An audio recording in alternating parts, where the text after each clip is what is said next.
Hello बच्चों, welcome to Arihant. और आज हम लेने वाले हैं इतिहास के पहले चैप्टर का एक बहुत ही जल्दी रिवीजन। और हमारा जो पहला चैप्टर है उसका नाम है यूरोप में राष्ट्रवाद का उदय। अब पहली बात आपके दिमाग में आती है कि यूरोप में राष्ट्रवाद का उदय हम क्यों पढ़ रहे हैं, ठीक है, क्या जरूरत आ गई।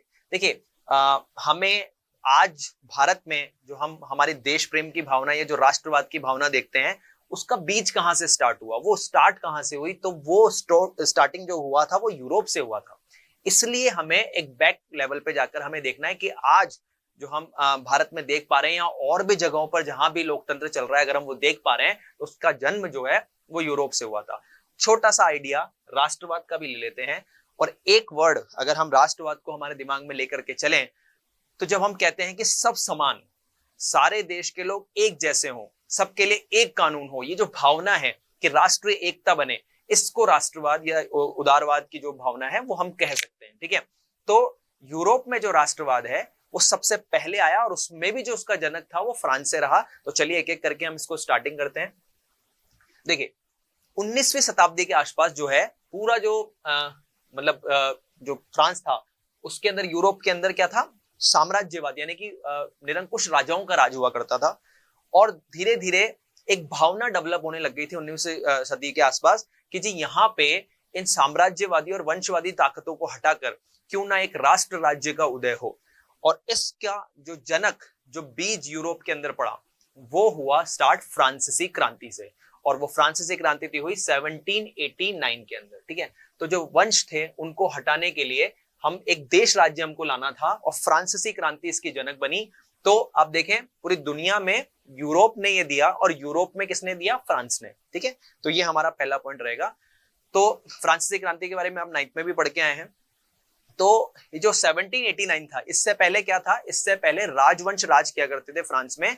बुर्बो वंश का जो है राज हुआ करता था, जो कि एक निरंकुश राजा थे, अपने हिसाब से शासन चलाते थे, किसी की नहीं सुनते थे। तो धीरे धीरे जो विरोध डेवलप हुआ वो फ्रांसीसी क्रांति के रूप में बाहर निकल के आया।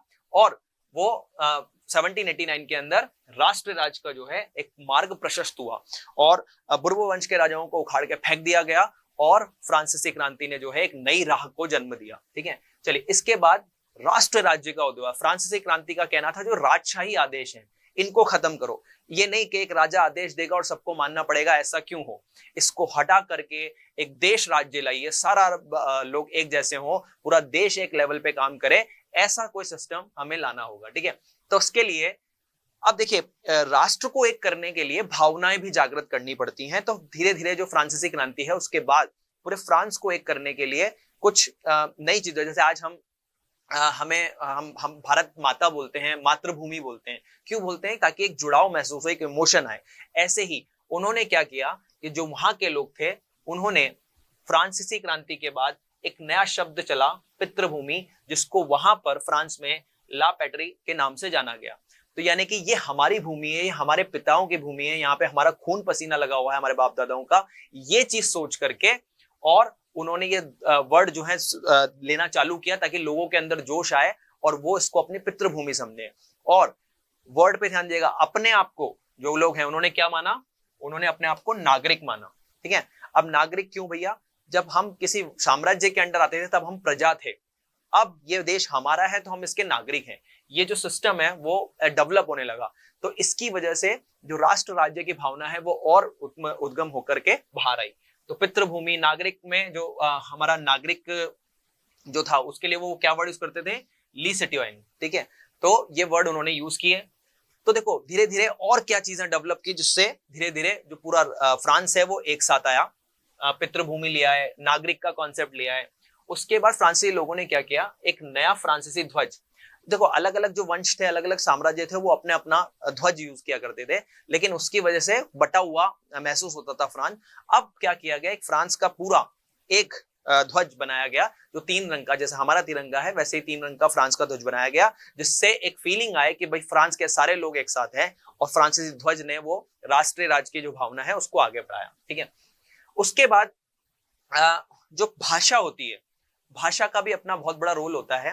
तो जो क्षेत्र वाइज जो बोलियां बोली जाती थी उनको धीरे धीरे कम किया गया और पेरिस में जो जाने वाली फ्रेंच भाषा थी उसको पूरी फ्रांस की भाषा बना दिया गया और वो राष्ट्रीय भाषा के रूप में फ्रांस की निकल करके बाहर आई। ठीक है, तो यहाँ आप देख सकते हैं कि फ्रांसीसी जो है देश को एक सामान्य भाषा के रूप में स्वीकार कर लिया। जो फ्रेंच लैंग्वेज थी, जो कहाँ पहले से पेरिस में बोली जाती थी, वो पूरे फ्रांस के लिए अप्लाइड कर दी गई। तो धीरे धीरे इस फ्रांसीसी क्रांति ने एक अच्छा दौर फ्रांस को दिया और एक नए राष्ट्र राजवाद का उदय जो है वहां फ्रांस में हुआ।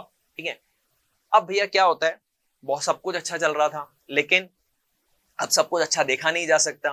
तो अल्टीमेटली नेपोलियन युद्ध जो है वो स्टार्ट हुआ, और नेपोलियन युद्ध स्टार्ट होने के बाद धीरे धीरे वापस से नेपोलियन ने ये जो राजतंत्र का जो सेटअप बना था फ्रांस के अंदर, इसको उखाड़ फेंका और वापस से लोकतंत्र का जो सेटअप आया था वो उठा के फेंका, और राजतंत्र जो है वो वापस आया और नेपोलियन का राज स्थापित हो गया वापस से फ्रांस के अंदर। अब फ्रांस के अंदर नेपोलियन का राज तो आ गया, लेकिन नेपोलियन को एक बात समझ में आ गई। क्या बात थी? कि देखो, अगर उसी तरह से निरंकुश राजा जैसे पहले राज किया करते हैं, अगर मैंने भी वैसे ही किया तो बहुत जल्दी ये विद्रोह मेरे सामने भी आएगा, क्योंकि लोगों ने एक बार विद्रोह किया तो दोबारा भी कर सकते हैं। तो ऐसी कंडीशन में मुझे एक ऐसा सिस्टम बनाना पड़ेगा कि मेरा राज भी चलता रहे और लोग भी खुश रहें। ऐसे एक प्रणाली बनानी पड़ेगी, ऐसा एक कुशल मैनेजमेंट करना पड़ेगा जिससे लोगों में ये भावना पैदा हो कि नेपोलियन ने हमारे सिस्टम में कुछ सुधार किए और वो मेरा विद्रोह ना करें। तो इस बात पर नेपोलियन ने पहली बार सोचा और उन्होंने देखा कि एक पूरी कुशल व्यवस्था जो है वो बनानी पड़ेगी। और सबसे पहले नेपोलियन ने एक नागरिक संहिता 1804 में बनाई, और उसको हमने नाम सिविल कोड, या फिर उसका एक फेमस नाम, क्योंकि नेपोलियन ने बनाई थी इसलिए उसको नेपोलियन संहिता, नेपोलियन कोड के नाम से भी हम जानते हैं। ठीक है, तो यहाँ पे एक और जो है ये सिस्टम के अंदर क्या हुआ, एक संहिता बन गई कि लोगों के लिए पर्टिकुलर ऐसे कानून बना दिए गए जो सबके लिए समान होंगे। अब इस संहिता के अंदर हमने क्या क्या चेंजेस किए जो नेपोलियन के बहुत अच्छे चेंजेस रहे। ठीक है, सबसे पहले तो जन्म से मिलने वाले जो विशेषाधिकार थे वो समाप्त कर दिए गए। अब जन्म से किसको विशेषाधिकार मिल रहे थे? जो कुलीन वर्ग के लोग थे, जो पुरोहित राजा थे, उनको विशेषाधिकार होते थे, जैसे कि राजा का बेटा ही राजा बनेगा, या पुरोहित राजपुरोहित का बेटा ही राजपुरोहित बनेगा। ये सिस्टम चला आ रहा था, उन्होंने कहा जी ऐसा ही क्यों, इस सिस्टम को खत्म करो, जो काबिल हो वो आगे पहुंचे, ये सिस्टम आगे आना चाहिए। फिर देखिए उन्होंने क्या करी, कानून के समक्ष समानता, जो फ्रांसीसी क्रांति के बाद भी जो जिस बात को बोला गया था वो ये भी लेकर के आए कि भाई कानून के समक्ष सब समान होने चाहिए, सबके लिए एक जैसा कानून बने। ये सिस्टम भी नेपोलियन लेकर के आए। फिर उन्होंने क्या किया, जो संपत्ति पे विशेष अधिकार थे उनको भी समाप्त किया। ऐसा ना हो कि एक ही बंदे के ऊपर, जैसे कुलीन वर्ग मैं बता रहा हूँ जो हम आगे पढ़ेंगे भी सही, उनके पास ज्यादा संपत्ति हुआ करती तो एक बंदे के हाथ में पूरी संपत्ति ना चली जाए, ऐसा सिस्टम वो लेकर के आए। प्रशासनिक जो प्रभाग थे उनके अधिकार फिक्स कर दिए गए, यानी कि ऐसा ना हो कि अनकंट्रोलेबल, यानी कि बहुत जरूरत से ज्यादा अधिकार किसी को भी ना हो, जितना अधिकार उनको मिला है वो उतना ही काम कर पाए, तो वो अधिकार भी जो है बांट दिए गए। उसके बाद सामंती व्यवस्था चला करती है। सामंती व्यवस्था में क्या हो रहा था कि जो सामंत होते थे वो पूरे गांव के ऊपर कंट्रोल करके रखते थे, और वो जो कृषक होता था, जो किसान होता था, वो उनके अंडर काम करता था। तो सामंतों की जो है बहुत बड़ी कंट्रोलेबल भूमिका हुआ करती थी। सामंती सिस्टम ही खत्म कर दिया। ठीक है, और किसान का जो भूदासत्व था, यानी कि वो दास हुआ करता था, उसको वहां से हटाया, जागीरदारी प्रथा को खत्म किया।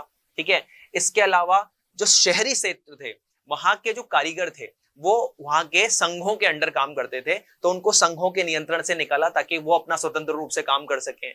फिर कुछ ऐसे परिवहन और संचार प्रणाली, किसी भी देश के विकास में वहां की परिवहन और वहां की संचार प्रणाली का बहुत बड़ा रोल होता है, इसीलिए उसको भी इन्होंने सुधारा, उसमें भी बहुत अच्छा इन्होंने कार्य किए।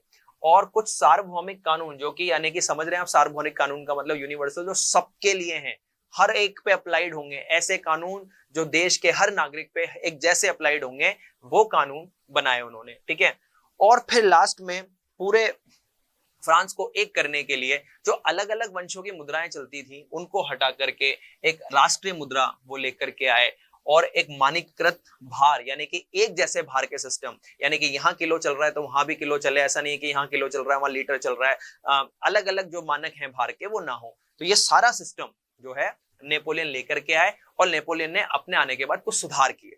तो चलिए, ये समय शुरू हुआ नेपोलियन का, और नेपोलियन ने सुधारों के साथ अपने आप को जो है स्थापित कर लिया। अब क्या होता है, अब धीरे धीरे यूरोप में राष्ट्रवाद का उदय होता है, यानी कि कुछ ऐसी घटनाएं होती है, कुछ ऐसे कारक होते हैं जिनसे धीरे धीरे राष्ट्रवाद का उदय, जो राष्ट्रवाद हम पढ़ के भी आए कि एक एकता की भावना, देश प्रेम की भावना जो है लोगों के अंदर जागी। पर उसके कुछ कारक रहे, और वो क्या कारक थे वो हम यहाँ पे पढ़ने वाले हैं। तो कुछ कारक हैं, मैं एक एक करके उनको लेते हुए चलता हूँ। तो कारक क्या था? सबसे पहला कारण, यूरोप में जो धीरे धीरे जो राष्ट्रवाद पनप रहा था उसके पीछे बहुत सारे चीजें चल रही थी। उनमें एक पहला कारण था कुलीन वर्ग के साथ मध्यम वर्ग का आना। ठीक है, तो कुलीन वर्ग के साथ मध्यम वर्ग आया। अब देखिए, पहले समझे कुलीन वर्ग कौन। ये कुलीन वर्ग यहाँ पे उसको कहा गया जिनके पास संपत्ति बहुत ज्यादा हुआ करती थी, उनका संपत्ति पे बहुत अत्यधिक जो है कंट्रोल हुआ करता था। उनके पास गांव में भी बहुत सारा खेत और जमीन हुआ करती थी, शहरों में उनके पे बड़ी बड़ी हवेलियां और उनके मकान हुआ करते थे। तो भैया ऐसे लोगों के हाथ में कंट्रोल बहुत ज्यादा था, उसके वो दबा के रखते थे अपने नीचे लोगों को। लेकिन धीरे धीरे क्या हुआ, जैसे जैसे औद्योगिकरण बढ़ा, जैसे जैसे व्यापार बढ़ा, तो मध्यम वर्ग जो है वो डेवलप होने लगा। ठीक है, तो आप देख रहे हैं जिनके यहाँ पे है सामाजिक राजनीतिक रूप से जिनकी कुलीन वर्ग जो थे वो पूरा कंट्रोल करके रखते थे।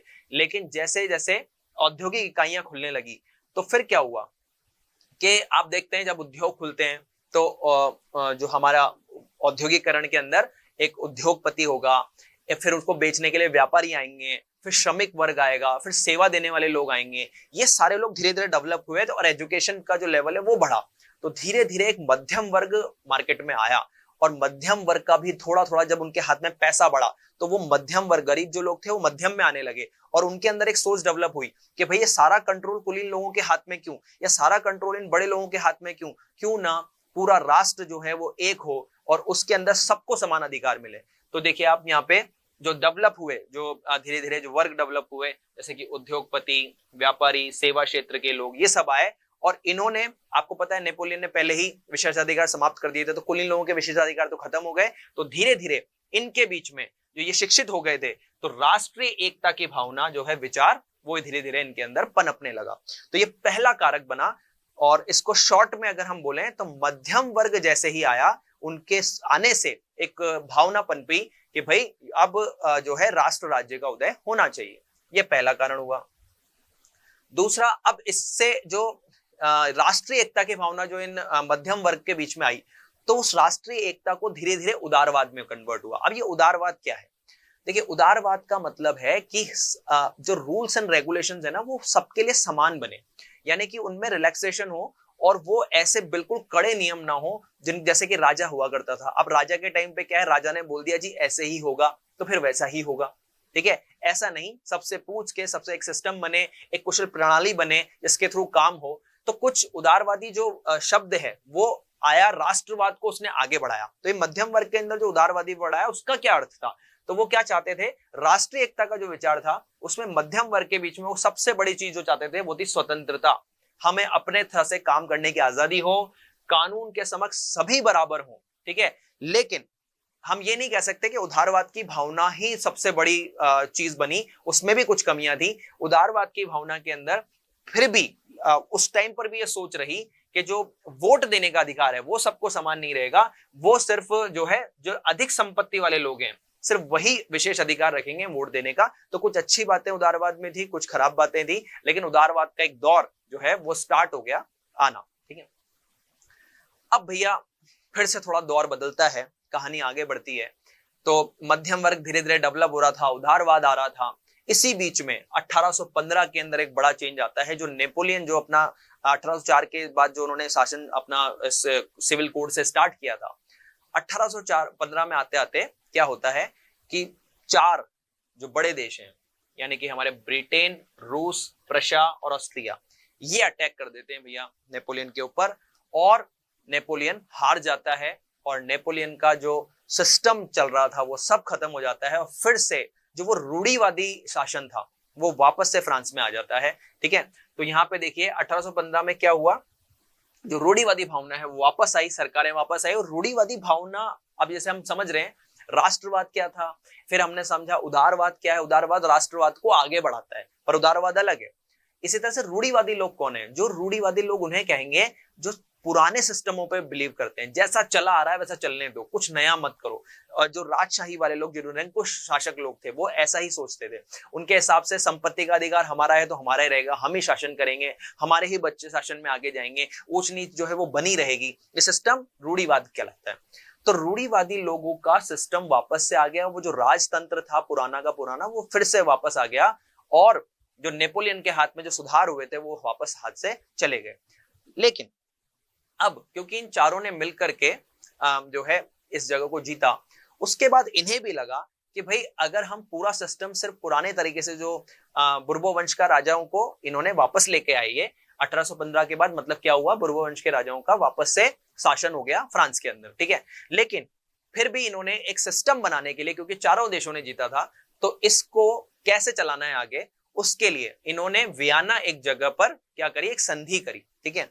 तो देखिए वहां पे क्या हुआ, नेपोलियन को हराकर इनका एक समझौता हो गया, और कहां पे मुलाकात हुई इनकी, वियना में। इन चारों देशों की मुलाकात हुई वियना में, और उस वियना की मुलाकात का जो हेड बने वो बने ऑस्ट्रिया के चांसलर ड्यूक मैटरनिक, ठीक है। ड्यूक मैटरनिक ने सबको वहां पे इनवाइट किया कि आओ हम यहाँ बैठते हैं, वियना में बात करेंगे, और एक नई संधि लेकर के इस जो हमने सिस्टम आगे 1815 के बाद बढ़ाना है उसको हम यहाँ पर समझेंगे, ठीक है। तो 1815 में जो इन चारों राज्यों में जो संधि हुई उसे हम वियना की संधि के नाम से जानते हैं। तो चलिए वियना की संधि में इन्होंने क्या किया वो देख लेते हैं। तो देखिए वियना की संधि में जो प्रमुख बिंदु थे, तो अभी जो हमारा पुराना पॉइंट था उसको कनेक्ट करना इससे, ठीक है। तो फ्रांस की क्रांति के अंदर जो बुर्बो राजवंश चला गया था वो वापस लाया जाए, राजवंश वापस आए, ये पहला पॉइंट जो मैं आपको पहले भी बता चुका हूं। उसके बाद जो नेपोलियन के टाइम पर फ्रांस ने जो हिस्से खो दिए थे वो उसको वापस मिल जाए अंदर, जो हाँ, और जो उसने कब्जे कर लिए थे वो उनके हाथ से, फ्रांस के हाथ से चले गए, मतलब फ्रांस पहले जैसा था वो वैसा ही रहेगा, और जो नए कब्जे हुए जो एरिया आए थे वो हट जाएंगे, ठीक है। तो ये भी एक सिस्टम यहाँ पर आया। उसके बाद इन्होंने एक बहुत बड़ा जो सोच है वो लेके आए कि फ्रांस और आगे ना बढ़ पाए कभी, मतलब फ्रांस जैसा है उतना ही रह जाए, इसके लिए जो इसकी सीमाएं हैं वो बांध दो, ठीक है। ऐसा करना होगा कि इसके आसपास के जो छोटे छोटे एरियाज हैं वो किसी बड़े बड़े जो वंश हैं उनको, जो साम्राज्य हैं उनको संभला दिए जाए, ताकि कभी भी अगर फ्रांस इन पे अटैक करे तो वो जो बड़े साम्राज्य हैं वो इसको रोक लें और फ्रांस कभी भी बहुत बड़ी पावर ना बन पाए, ठीक है। तो इसके लिए देखिए इन्होंने क्या किया, इन्होंने अलग अलग एरिया, अलग अलग साम्राज्यों को संभला दिए। जैसे कि प्रशा है उसको जो है पश्चिमी सीमाएं जो है वो दे दी गई, ठीक है। ऐसे ऑस्ट्रिया को जो है उत्तरी इटली का नियंत्रण दे दिया गया, ठीक है। लेकिन जो जर्मनी था वो जर्मनी पहले 39 अलग अलग राज्यों में बटा हुआ था, तो वो 39 राज्य जो हैं बिल्कुल एक साथ नेपोलियन के टाइम पे जो हुए थे वो वैसे ही रखे गए, ठीक है। फिर पूर्व में जो है इन्होंने रूस को पोलैंड का कुछ भाग दे दिया, और प्रशा को जो है सैक्सनी जो एक जगह है उसका भी एक भाग मिल गया। तो इससे क्या हुआ कि फ्रांस अब बंद गया, ठीक है, इनके आने के बाद, और फ्रांस के एक तरीके से हाथ बांध दिए गए कि आप जैसे हैं भैया वैसे नहीं। तो ये वियना की संधि थी जिसके अंदर छोटे छोटे चेंजेस हम लेकर के आए, ठीक है। चलिए अब आगे क्या होता है, अब आता है भैया, अब आप कनेक्ट करते चलना, मैं आपको एक बार सिचुएशन दिखा देता हूं। सबसे पहले मैं ईयर वाइज को कनेक्ट कर रहा हूं ताकि आपको पूरी जो हमारी स्टोरी चल रही है वो समझ में आ जाए। 1789 में सबसे पहली बार बुर्बो वंश के राजा जो फ्रांस में राज करते थे उनके ऊपर फ्रांसीसी क्रांति हुई। फ्रांसीसी क्रांति से बुर्बो वंश का राज खत्म हुआ और फ्रांसीसी क्रांति से एक राष्ट्रवाद का नया दौर स्टार्ट हुआ। वो थोड़े टाइम चला, उसके बाद नेपोलियन ने अटैक किया और नेपोलियन का राज स्थापित हो गया। फिर नेपोलियन का राज चला 1815 तक, जब इन चारों ने स्टेट ने मिलकर उस पर अटैक किया और फिर से बुर्बो वंश का राज वापस आ गया, ठीक है। तो पहले क्रांति हुई, फिर नेपोलियन आए, फिर बुर्बो वंश राज आए। अब 1815 से लेके 1830 ये राजवंश का जो शासन है वो फिर से चलता रहा। यहां तक बात क्लियर। तो यहाँ पे अब क्या हुआ, देखिए आप समझ रहे हैं इस बात को। अब हुआ क्या था, आपको ध्यान होगा अभी हम पढ़ रहे थे कि एक मध्यम वर्ग डेवलप होने लग गया था औद्योगिक क्रांति की वजह से। लेकिन 1815 में जैसे ही राजवंश का शासन आया वो अंडरग्राउंड हो गए, यानी कि वो छुप गए। उनको डर लगने लगा कि भाई अब अगर अभी हम विद्रोह करके और राष्ट्रवाद की भावना को सामने लेकर के आएंगे तो हमें मार दिया जाएगा, ठीक है। लेकिन आपको पता है हम कितने टाइम तक, क्योंकि कोई सही है और कोई अपना विद्रोह जताना चाहता है तो जनता को ज्यादा दिन तक दबाया नहीं जा सकता। तो 1815 से 1830 तक जो शासन है वो चलता रहा, लेकिन धीरे धीरे अंदर ही अंदर जो चुपके से वो जो क्रांति है वो डेवलप हो रही थी, और वो रिजल्टेंट 1830 के बाद देखने को मिलने भी लगा अलग अलग एरियाज में। मतलब यूरोप के अलग अलग एरिया में 1830 के बाद छोटी छोटी अलग अलग क्रांतियां स्टार्ट होने लगी। वापस से वो दौर जैसे फ्रांसीसी क्रांति हुई थी वैसे ही अलग अलग दौर हुआ। और कहां कहां पर हुआ, तो देखिए कहां इटाली में, जर्मनी, ऑटोमन साम्राज्य, आयरलैंड, पोलैंड के कुछ प्रांत, इनमें छोटी छोटी जो है क्रांतियां होना स्टार्ट हुई। लेकिन फिर से इसे भी लीड फ्रांस ने किया और फ्रांस में फिर से 1830 है उसके अंदर क्रांति हुई जुलाई में, इसलिए उसको हमने जुलाई रेवोल्यूशन यानी कि जुलाई क्रांति का नाम दिया, जो जुलाई 1830 में पहला विद्रोह जो है फिर से फ्रांस में हुआ। ठीक है, और उस विद्रोह का रिजल्ट ये रहा कि उसकी वजह से बुर्बो वंश के राजाओं को फिर से राज्य छोड़ना पड़ा। और अब की बार जो है फ्रांस के अंदर जो लुई फिलिप है उनको राजा बनाया गया, लेकिन अब की बार सिस्टम थोड़ा अलग था।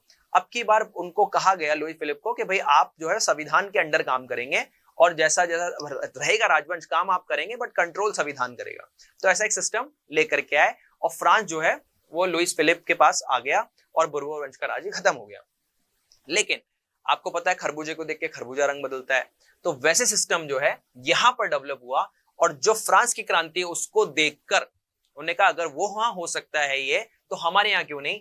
और ब्रुसबेल में जो है पहला एक और विद्रोह शुरू हुआ और बेल्जियम ने अपनी आजादी पाली यूनाइटेड किंगडम ऑफ नीदरलैंड्स। ठीक है, तो नीदरलैंड से बेल्जियम अलग हुआ क्रांति करके। फिर जो इसी का असर और आगे बढ़ा तो जो ग्रीस था, ठीक है, जो पहले किसके अंडर आता था, ऑटोमन साम्राज्य के अंडर। ठीक है, तो ग्रीस जो है वहां पे पहले से ही 1821 से जो है विद्रोह चल रहे थे, मतलब क्रांतियां छोटी मोटी चल रही थी, लेकिन उसका बड़ा लेवल जो है फाइनली 1832 यानी कि 1832 में आया, जब ग्रीस साम्राज्य आजाद हुआ। और आजाद होने के लिए उन्होंने एक संधि करी, जो ऑटोमन साम्राज्य उससे वो अलग हो गए और उनका एक पूरा जो है अपना खुद का स्वतंत्र राज्य बना ग्रीस। और उस संधि को जो नाम दिया गया वो था कुस्तुंतिनिया की संधि, और एक स्वतंत्र राष्ट्र ग्रीस को घोषित कर दिया गया। तो इस क्रांति के कुछ रिजल्ट निकलने लगे 1830 के बाद के अलग अलग राज्यों में क्रांति हुई। पहली क्रांति 1830 में फ्रांस में हुई, फिर उसका असर आया, बेल्जियम फ्री हुआ, ग्रीस फ्री हुआ, तो एक धीरे धीरे धीरे क्रांतियों का दौर स्टार्ट हुआ। चलिए अब क्या हुआ, देखो क्रांतियां तो अपनी जगह पर चल ही रही थी, ठीक है, वहां से तो जो साम्राज्य हैं उनको खत्म किया ही जा रहा था। लेकिन जो विद्रोह है वो सिर्फ राजाओं से होता तो भी बात धीरे चलती, लेकिन उस पे एक आग में घी का काम किया। 1830 के बाद भूखमरी और जो कठिनाइयां हैं वो और बढ़ने लगी जनता की, क्योंकि जो राजा थे उनका जो काम करने का तरीका था, क्योंकि आपको पता है हम पहले भी पढ़ के आए, वो अपने हिसाब से काम करते थे, उनको जनता से कोई मतलब नहीं था। तो धीरे धीरे जनता में भूखमरी फैलने लगी, अनाज की कमी होने लगी। जो गांव के लोग थे उनको गांव में कुछ नहीं मिल रहा था क्योंकि सिस्टम ही खत्म हो गया था, तो वो धीरे धीरे शहरों की तरफ भागे, वहां पे कुछ काम मिले और एक गरीब वर्ग में वो आने लगे, भूखमरी के शिकार होने लगे। तो इससे क्या हुआ, एक और प्रोटेस्ट, एक और विद्रोह उनके दिमाग में डेवलप हुआ कि यार ये राजा किसी काम के नहीं है, ना तो हमको खिला पा रहे हैं। तो अल्टीमेटली आप देखिए जब इस लेवल पर एक चीज विद्रोह आ जाता है कि उसको सहना नामुमकिन हो जाता है, तो फिर फूट के निकलता है। ठीक है, तो यहाँ पे देखिए क्या हुआ, आर्थिक कठिनाइयां तो चल ही रही थी। ये मैंने आपको बताया कि धीरे धीरे ग्रामीण क्षेत्र के जो लोग थे वो शहरों में जाने लग गए। अब धीरे धीरे ये सब चल रहा था, मतलब एक तरह से ज्वालामुखी तैयार हो रहा था, और उस ज्वालामुखी में आप कहते हैं ना एक चिंगारी आग का काम करती है। तो 1845 में ऐसी चिंगारी लग गई उस क्रांति के अंदर। देखिए क्या हुआ, जो हमारा एक सिलेसिया गांव था, वहां पे क्या होता था, जो बुनकर मतलब जो हैंडीक्राफ्ट और कुछ बनाने का काम करते हैं, वो क्या करते थे, वहां पे ठेकेदार होते थे, वो ठेकेदार उनको रॉ मटेरियल देते थे, वो अपना प्रोडक्ट बना के उनको दे दिया करते थे। तो उनको उनकी मजदूरी बड़ी कम मिलती थी, सारा जो मुनाफा होता था वो सारा का सारा ठेकेदारों के हाथ में चला जाएगा। तो ठेकेदार प्रभुत्व वर्ग हुआ करता जो कंट्रोल करता था। ठीक है, अब क्या हुआ, इन बुनकरों को धीरे धीरे लगने लगा कि हमें भी अपना हिस्सा सही से मिलना चाहिए। तो उन्होंने इस बात का विद्रोह करने के लिए एक बार क्या हुआ, वो सब इकट्ठे हुए और इकट्ठे होकर उन्होंने कहा जी हम चलेंगे और ठेकेदारों से बात करेंगे कि हमें भी हमारा जो हिस्सा है वो अच्छा दिया जाए।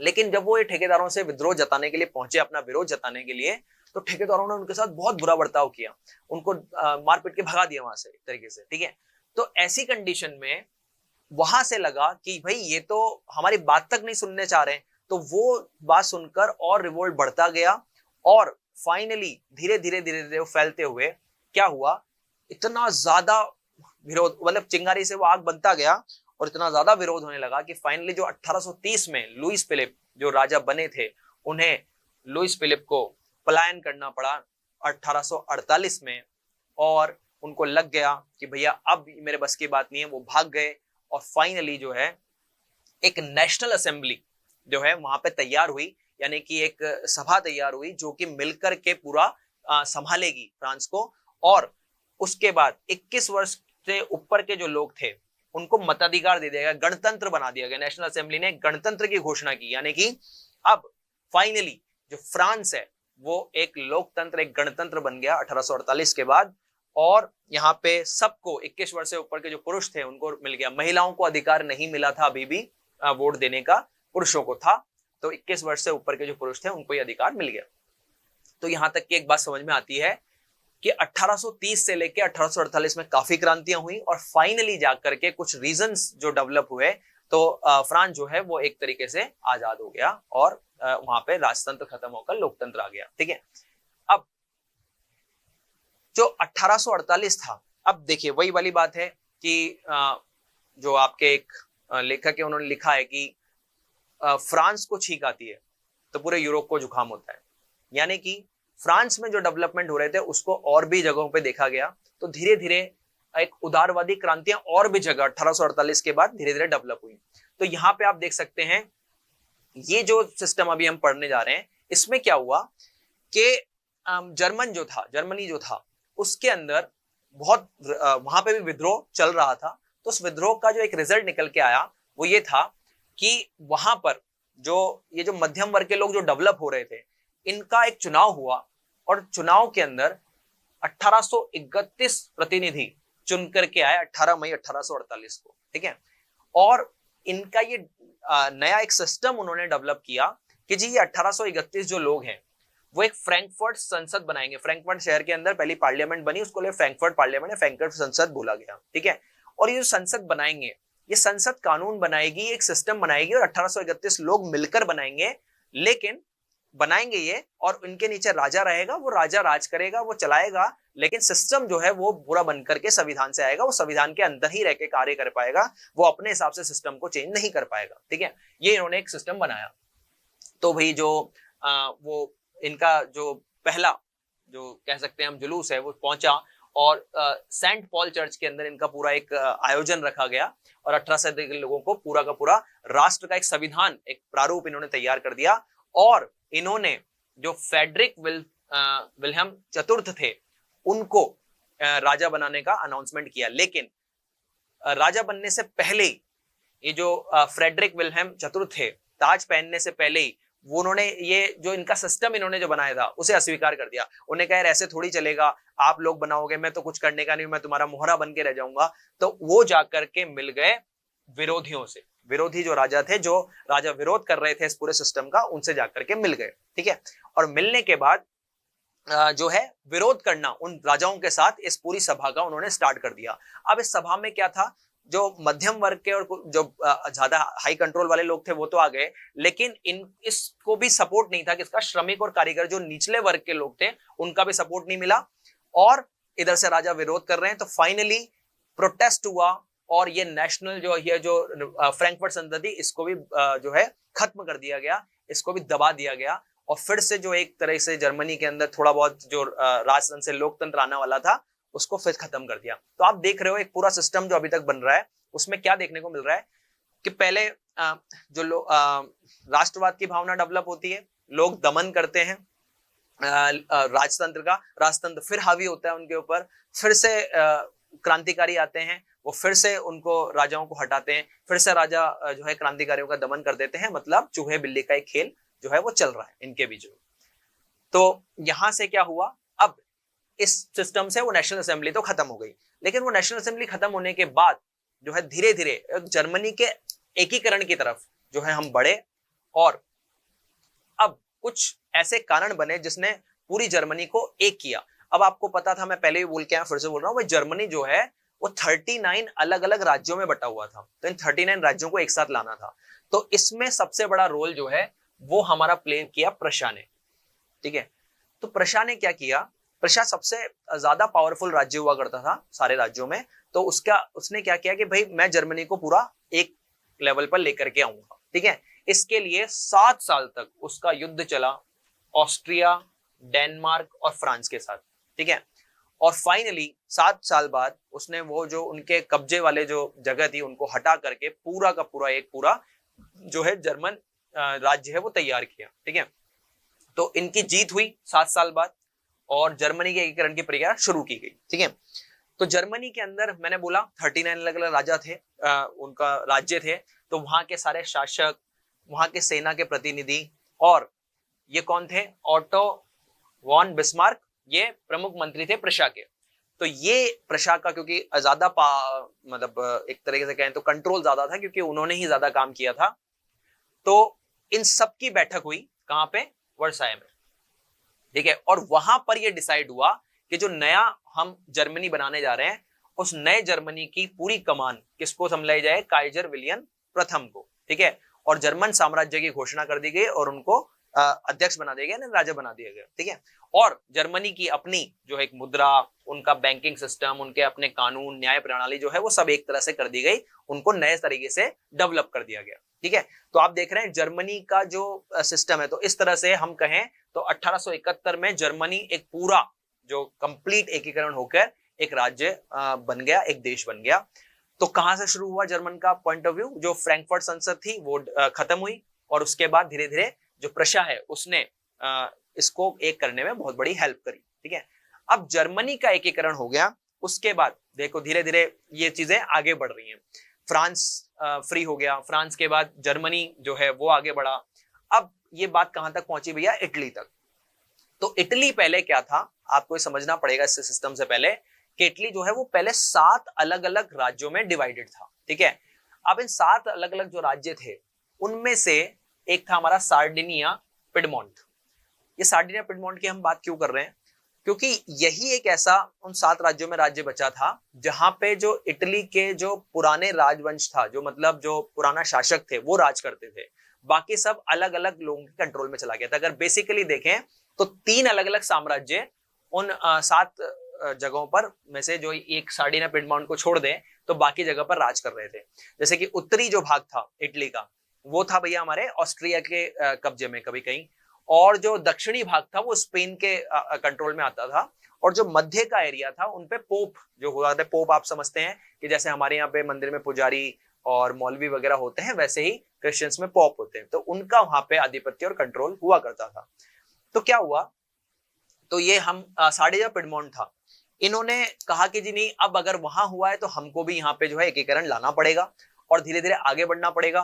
तो सबसे पहले इन्होंने इसमें एक चीज और लेकर के चलेंगे, सार्डिनिया पिडमोंट का तो अपना कंट्रीब्यूशन था ही सही, लेकिन इटली के एकीकरण में जो सबसे बड़ा रोल प्ले किया वो एक पर्सन थे। वैसे तो बहुत प्रसिद्ध लोग हुए जो कि इटली के एकीकरण में जिन्होंने अपनी अपनी मदद करी, लेकिन उन सब में सबसे इंपॉर्टेंट नाम आता है जोसेफ मजेनी का, ठीक है। तो जोसेफ मजेनी जो थे, जोसेफ मजेनी, वो 1830 के अंदर जो है उन्होंने अपना एक थॉट प्रोसेस जो है लोगों के बीच में डाला। 1830 से वो काम कर रहे हैं, और उससे जो है लोगों के अंदर राष्ट्रवाद की भावना डेवलप हुई। जब राजवंश वापस आ गए थे और सिस्टम जो बिगड़ रहा था, जो 1830 का क्रांति का दौर था, उसमें ये डेवलप हुए थे, और इन्होंने अंदर ही अंदर जो है लोगों को डेवलप करने के लिए 2 ग्रुप बनाए थे, ठीक है। तो जोसेफ मजेनी बहुत इंपॉर्टेंटली काम कर रहे थे, और उन्होंने जो पहला ग्रुप तैयार किया था वो था युवा इटली, और ये उन्होंने बनाया मार्सेल्स में, ठीक है। और युवा इटली के साथ फिर उन्होंने बर्न में एक और जो है ऐसा ही संगठन बनाया, युवा यूरोप, ठीक है। तो ये अंदर ही अंदर जो है इस इटली को आगे बढ़ाने के लिए और राष्ट्रवाद की भावना को आगे लाने के लिए पहले से ही काम कर रहे थे, और सार्डिनिया पिडमोंट तो अपनी जगह पर ये चाहता ही था कि पूरा इटली एक हो जाए, ठीक है। तो ये दोनों तरह से हम आगे बढ़े। अब देखते हैं कि इटली के एकीकरण में कौन कौन सी घटनाओं ने बड़ा रोल प्ले किया। तो देखिए, सबसे पहले संयुक्त इटली जो है वो 1860 में करीबन जो है निकल करके आया। उसमें सबसे पहले क्या हुआ कि जो हमारे सार्डिनिया पिडमोंट था, उन्होंने सेना की मदद से सबसे पहले उत्तरी जो भाग था जो ऑस्ट्रिया का, उस पर तो कब्जा कर ही लिया। फिर वो गए दक्षिणी भाग की तरफ, और दक्षिणी इटली के साथ साथ 2 सिसिलिया जो राज्य थे उन पर भी उन्होंने कंट्रोल कर लिया, जहां पे स्पेन का कंट्रोल हुआ करता था। और वहां के जो लोकल किसान थे उनकी मदद से जो स्पेनिश किसान वहां पर आ गए थे उनको वहां से भगा दिया गया। तो एक तरीके से देखा जाए तो उत्तरी भाग और दक्षिणी भाग वापस से कंट्रोल में आ गया। अब जब ये कंट्रोल में आया तो जो मध्य भाग था वो पोप वगैरह के पास हुआ करता था, तो उनको लगा भाई अब ये तो धीरे धीरे एक होते जा रहे हैं और हमारे पास इतनी ताकत नहीं है कि हम इनसे ज्यादा लड़ सकें। तो पोप लोगों ने खुद ही सरेंडर कर दिया और उन्होंने अपना राज्य जो है वो दे दिया कि जी आप ले लीजिए, हमें नहीं चाहिए। ठीक है, तो देखिए यहाँ पे क्या हुआ, ये सब होने के बाद 1861 में जो विक्टर इमैनुअल द्वितीय थे उनको, जो ये संयुक्त इटली थी उसका राजा बनाया गया। ठीक है, तो इटली का एकीकरण हो रहा है जिसके अंदर दक्षिणी भाग, मध्य भाग और उत्तरी भाग जो है वो मिलकर के राजा बना रहे हैं विक्टर इमैनुअल द्वितीय को। ठीक है, और 1861 में वो राजा बन गए और धीरे धीरे जो है ये जो मैंने आपको बताया पोप, परमा, मोडेना, टस्कानी, अलग अलग राज्य हुआ करते थे, इन्होंने सबने सार्डिनिया का हाथ मिलाया और वो एकीकृत इटली के अंदर आ गए।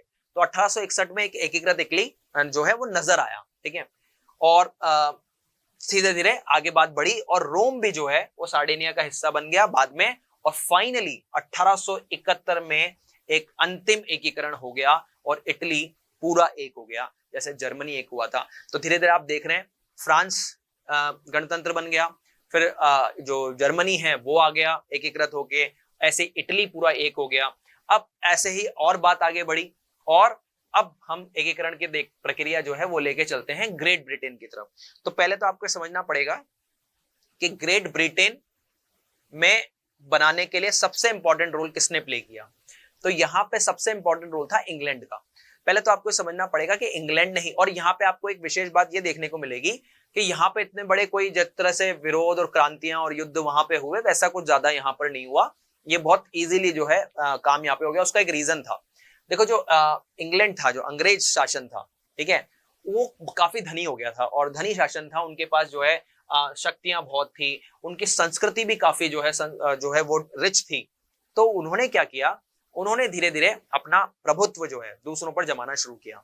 तो वहां पे क्या हुआ, सबसे पहला तो जो अंग्रेजी इंग्लैंड शासन था धीरे, क्योंकि देखो आप इस बात को मानेंगे कि जब कोई अमीर होता है तो छोटा आदमी और अपने आप उसके प्रभुत्व में आ जाता है, उसको ज्यादा कंट्रोल लगाने की जरूरत नहीं पड़ती। तो उसी से इंग्लैंड ने अपना प्रभुत्व जमाना स्टार्ट किया।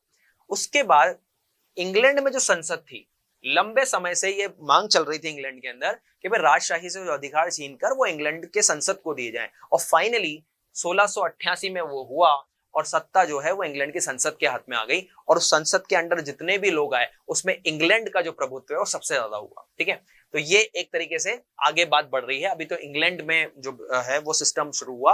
अब क्या हुआ, इंग्लैंड ने धीरे धीरे अपना प्रभुत्व जो है वो जमाना स्टार्ट किया स्कॉटलैंड में।